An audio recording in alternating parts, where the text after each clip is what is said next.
नमस्कार दोस्तों, स्वागत है आप सभी का आपके अपने चैनल गौरव जंक्शन में। दोस्तों, इस वीडियो में आगे बढ़ने से पहले मैंने अपनी एक दो वीडियो में पहले आप लोगों को बोला था कि अगर आप लोगों के माइंड में कोई ऐसा पोल है जो आप मुझसे डलवाना चाहते हैं, आप मुझे सजेस्ट कर सकते हैं, उसको कम्युनिटी में डाल दूंगा। एक भाई ने मॉक टेस्ट के ऊपर क्वेश्चन पूछा था कि सर मॉक टेस्ट के लिए पूछिए कि अलग अलग प्लेटफॉर्म पे जो बच्चे मॉक टेस्ट लगाते हैं उनके कितना स्कोर आ रहा है। तो भाई उसका जो है मैं आपके लिए पोल डाल दूंगा, अभी थोड़ा सा पेशेंस रखिए। इसके अलावा अगर आप लोगों के माइंड में कोई ऐसा पोल है जिसके रिगार्डिंग आप लोग जो है बच्चों से परसेंटेज में क्वेश्चन पूछना चाहते हैं, तो वो मुझे कमेंट आप लोग कर दीजिए। अब ये जो नोटिस आप लोगों के सामने आया है, कई बच्चों के अलग अलग प्रकार के सवाल हैं। हमारे सीसीएस वाले भाई, पीडब्ल्यूबीडी वाले भाई, आईटी वाले भाई सब परेशान हैं। तो इस वीडियो में वैकेंसीज का सेग्रीगेशन जो है वो आप लोगों को बता दूंगा। जोन वाइज किस तरीके से वैकेंसीज का सेग्रीगेशन किया जाएगा वो भी आप लोगों को दिखा दूंगा, क्योंकि इसी नोटिफिकेशन में वो अपडेट दे रखी है। बाकी जो मेरे माइंड में इंफॉर्मेशन है वो भी आप लोगों को प्रोवाइड कर दूंगा। साथ में जो मैंने अप्रेंटिस का डेटा आप लोगों को ऑलरेडी दिखा दिया है वो भी आप लोगों को फिर से एक बार मैं दिखा दूंगा, सो दैट आप लोग इसके बारे में अवेयर हो जाएं। कोई कोर्स बेचने के लिए नहीं आया हूं, कहीं आप सोचे कि इस वीडियो में कोर्स बेचना जो है मकसद है, ऐसा कुछ नहीं है। कोर्स हम अभी नहीं लाएंगे, कोर्स हम तब लाएंगे जब हमारे सामने एक्चुअल सिलेबस जो है विभाग की तरफ से आ जाएगा, तब हम कोर्स पे फोकस करेंगे, अदरवाइज नहीं करेंगे। ठीक है। जब वैकेंसी का नोटिफिकेशन जो एक रिक्रूटमेंट वाला होता है, जो वैकेंसीज ऑफिशियल वेबसाइट पे आती है, तब आप लोगों को उस चीज के बारे में बताएंगे। मैंने आप लोगों को ये चीज सारी बता दी है कि कितनी वैकेंसीज खाली हैं और कितनी विभाग आप लोगों को प्रोवाइड कर रहा है। ये आप लोगों के सामने आंकड़ा विभाग ने दिया हुआ है। मैंने आप लोगों को ये भी बता दिया कि ये जो सारी कैटेगरी हैं, ये जो सारी पोस्ट है, डिपार्टमेंट ने इन कैटेगरी से जो है सारी पोस्ट हटा दी है। यानी कि 10वीं पास का पत्ता डिपार्टमेंट ने पहले ही साफ कर दिया है। हमारे आईटीआई वाले भाई और सीसीएस वाले भाई ही मैक्सिमम पोस्ट के लिए लड़ेंगे। रही बात 10th की, तो 10th वाले बच्चे पॉइंट्समैन बी की पोस्ट के लिए लड़ेंगे। इसके बारे में मैं ऑलरेडी आप लोगों को ब्रीफ कर चुका हूं बहुत अच्छे तरीके से। और बाकी जिसके बारे में रेलवे ने पहले इंटीमेशन दे दिया था कि हम इंजीनियरिंग, एसएनटी और मैकेनिकल कैटेगरी के लिए आईटी या अप्रेंटिस कंपलसरी करेंगे, तो यहाँ पर 90% से ज़्यादा ही आप समझिए, 95% जो आप लोगों के लिए वैकेंसीज है वो आईटीआई वालों के लिए ही है। ये डिपार्टमेंट ने पहले ही बोल दिया। 10th वाले भाई सिर्फ पॉइंट्समैन बी की भर्ती के लिए यहाँ पर अप्लाई करेंगे। बाकी रियलिटी जब नोटिफिकेशन आएगा तो आपके सामने आंकड़े आ जाएंगे। अब मैं आपको लेकर चलता हूं जो अदर इंफॉर्मेशन है जो मुझे आपको देनी है। तो भाई सीसीएस की आप लोगों को संख्या पता ही चल गई है, इसके बारे में आरटीआई मल्टीपल टाइम्स लगा चुके हैं। टोटल यहाँ पर जनरल, ओबीसी, एससी, एसटी मिलाकर 35,411 का आंकड़ा डिपार्टमेंट ने दिया था। इसके अलावा ये जो आंकड़ा है ये अप्रैल 2018 से 1 अप्रैल और 15 अक्टूबर 2024 का है। अब कई भाइयों ने इसके बाद भी रेलवे से अप्रेंटिस कंप्लीट करी है और 2018 से पहले वाले भी अप्रेंटिस वाले भाई जो है ग्रुप डी का फॉर्म फिल करेंगे।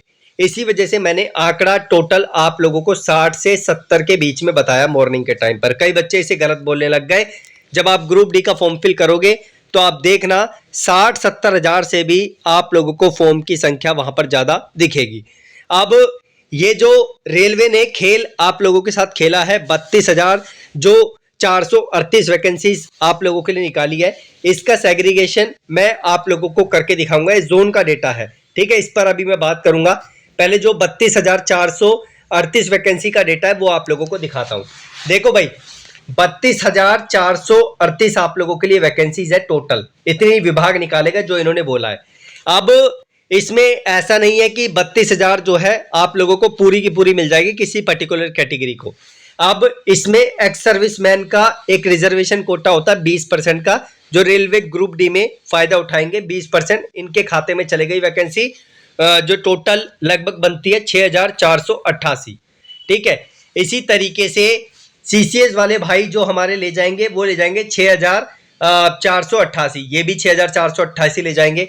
इसके बाद जो पीडब्ल्यूबीडी भाई हैं, पीडब्ल्यूबीडी वाले भाई ये भी कुछ संख्या लेकर जाएंगे, तो इनकी जो संख्या होगी वो होगी 1200 समथिंग। अगर मैं एक्चुअल में कैलकुलेशन करूं तो 1298 के आसपास पीडब्ल्यूडी के हाथों में ये वैकेंसीज चले जाएगी।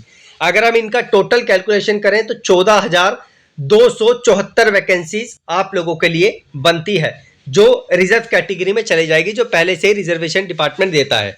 इसके बाद यहाँ पर अगर मैं 32,438 में से इसको माइनस करूं तो हमारे सामने जो आंकड़ा आता है वो आता है 18,164 का। तो इस वैकेंसीज पर फाइट होगी। 80 वाले लड़ेंगे, यूआर कैटेगरी वाले लड़ेंगे, ओबीसी वाले लड़ेंगे और हमारे एसटी वाले भाई 18,164 वैकेंसीज पे फाइट करेंगे। और अगर मैं बात करूं फॉर्म की, तो फॉर्म की संख्या ग्रुप डी की आप लोगों को पता ही है, करोड़ों में जाती है, क्योंकि हर घर का बच्चा एक घर छोड़ के दूसरा घर इस वैकेंसीज का फॉर्म भरता है, जिस तरीके से 18 और 19 की वैकेंसीज में बच्चों ने भरा था। तो ये आप लोगों के सामने सिलसिला चलने वाला है। अब मैं पीछे का आंकड़ा आप लोगों को एक बार दिखा दूं। ये पीछे आप लोगों के लिए जो वैकेंसी निकली थी, आप देख सकते हैं टोटल संख्या आप लोगों की 1,03,769 थी, जिसमें से आप देख सकते हैं 20% इनके लिए रिजर्व हो गई, जो यहाँ पर जो है एक्स सर्विसमैन है, 20% जो है सीसीएस के रिजर्व हो गई, और यहाँ पर जो है 4% के आसपास जो रिजर्व हुई वो पीडब्ल्यूबीडी के हाथों में चले गई।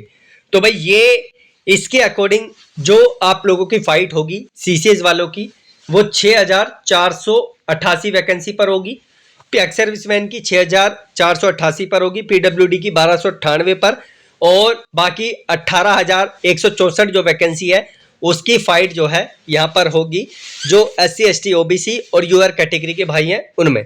अब एक और चीज, मैं एक चीज आपको और बता दूं, आपको याद होगा थोड़े समय पहले विभाग की तरफ से एक नोटिफिकेशन जारी हुआ था, जिसमें विभाग ने बोला था कि अगर जो है बच्चा सीसीएस वाला यूआर कैटेगरी से ऊपर मार्क्स लेकर आता है तो उसको जो है यहाँ पर हम यूआर कैटेगरी के अंदर डाल देंगे सीसीएस से हटाकर। अब आप समझ सकते हैं जब सीसीएस वाले भाई इसमें घुस जाएंगे तो इनकी संख्या ऑटोमेटिकली कम हो जाएगी और यहाँ पर सीसीएस वाले भाइयों को थोड़ा सा बेनिफिट हो जाएगा। आप कैसे हो जाएगा, जब ये बच्चे उस कैटेगरी में चले जाएंगे, अगर नॉर्मल कैटेगरी से मार्क्स लेकर आते हैं तो यहाँ पर ऑटोमेटिकली जो है और सीसीएस वाले भाइयों को मौका मिल जाएगा। इसके बाद कई भाइयों के मन में यह भी सवाल था कि जो सीसीएस वाले भाई हैं अगर उनको यूआर कैटेगरी में भेज दिया जाता है तो क्या उनका फिजिकल माफ होगा।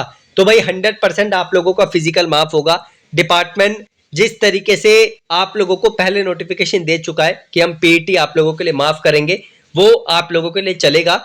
लेकिन जैसे कि डिपार्टमेंट ने इन्फॉर्म किया कि अगर आप यूआर कैटेगरी से ऊपर मार्क्स लेकर आते हो तो आपको जो है सीसीएस से हटाकर उस कैटेगरी में डाल दिया जाएगा, लेकिन फिजिकल आप लोगों का माफ होगा।